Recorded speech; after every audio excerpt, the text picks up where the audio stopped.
The sky burned like an open wound. Smoke billowed over the desert plains as explosions stitched across the horizon, tearing the world apart. General Carter stood at the command post, his hand trembling over the radio. His voice cracked through static. "Pull back.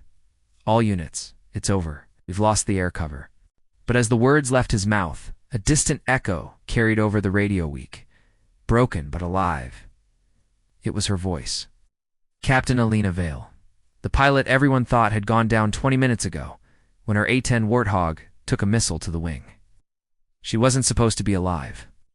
Before I tell you what happened next, tell me in the comments where you're watching from. I love knowing who's listening.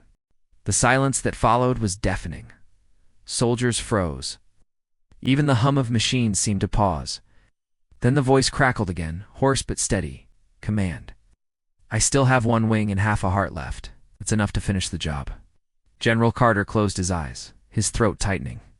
He had seen hundreds of brave souls fall, but something in her tone made his chest ache. She wasn't just flying a plane, she was holding the line for everyone left breathing. The desert wind howled through the ruins.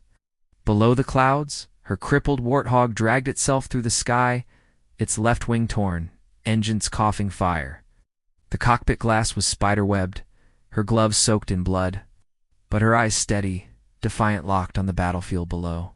The enemy column was advancing, fast armored vehicles, crawling like metal beasts toward the last surviving outpost. If they reached it, the base would be erased. And every soldier still out there. Gone. Elena's breath fogged the cracked visor. She whispered to herself, "Not while I'm still breathing." She nosed the dying plane downward, the metal frame groaning in protest. Below, soldiers looked up, squinting through the smoke. Someone shouted, "It's her! She's still flying!" Whispers turned to gasps. Gasp turned to hope. Back at the command post, Carter gripped the table. "She can't make another pass," he muttered. "The plane won't hold." But his second-in-command whispered, "Sir, she's not turning back," and she wasn't. The air rippled around her as she descended one last time. The engines screamed, sputtering flames. The ground shuddered beneath the roar. Her Targetan enemy convoy was seconds away from breaching the perimeter. She steadied her breath. Ow. In that moment, time slowed. Her thoughts drifted to her father, also a pilot, who once told her, "Courage isn't the absence of fear. It's the decision that something else matters more." Tears blurred her vision. "Then let this matter," she whispered. She flipped the arm switch. Ordnance manual release. The warning alarms blared. The targeting system was dead. She'd have to do it by instinct. The ground below glowed orange with fire and death, and still she dove. The radio crackled. "Captain Vale, pull up. That's an order." But her voice came soft, almost calm. "Tell my squad. Kept my promise." Then, a blinding flash tore through the sky. Her payload hit dead center, an explosion so massive it drowned the thunder. The convoy disintegrated in a storm of metal and flame. The shock wave rolled across the desert, flattening smoke into dust. For a moment, there was nothing. No sound, no movement. Just the trembling stillness of disbelief. Carter stared through binoculars, his jaw slack. She did it." Then came the shout from the northern ridge, "Sir. Look." Through the haze, limping, broken, but alive, her Warthog crawled out of the flames. Its landing gear half gone, engines whining in agony. Wings shredded like paper, but it was there, moving, fighting, refusing to die. Soldiers erupted in cheers. Helmets flew into the air. Men who hadn't spoken in hours screamed her name. The general's knees buckled, and he whispered. Almost in prayer, she brought hope back from the fire.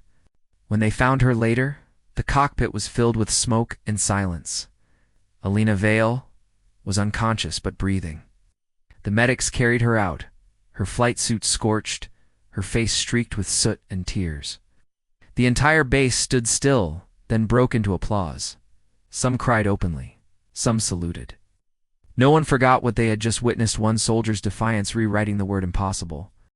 Days later, when she woke in the field hospital, Carter stood at her bedside. His voice was low. "You disobeyed orders, Captain." Elena smiled weakly. "You declared all hope gone, sir." Someone had to disagree. For the first time in years, the hardened general laughed. He placed her wings back and her hand burned, bent but whole. "Keep them," he said. "You earned them twice." And when the war ended, the story of Captain Elena Vale became legend, because she won a battle, but because she showed what one spark of faith could do when the world was drowning in darkness. Because sometimes hope doesn't fly on perfect wings. Sometimes it crawls out of fire, scarred but unstoppable.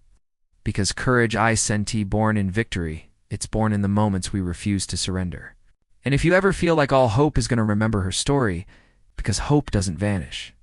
It burns quietly, waiting for someone brave enough to carry it again. If this story moved you, tap that like button and subscribe to Cinematic Whispers for more powerful human stories of courage, redemption, and heart. Tell us below, what does never giving up mean to you?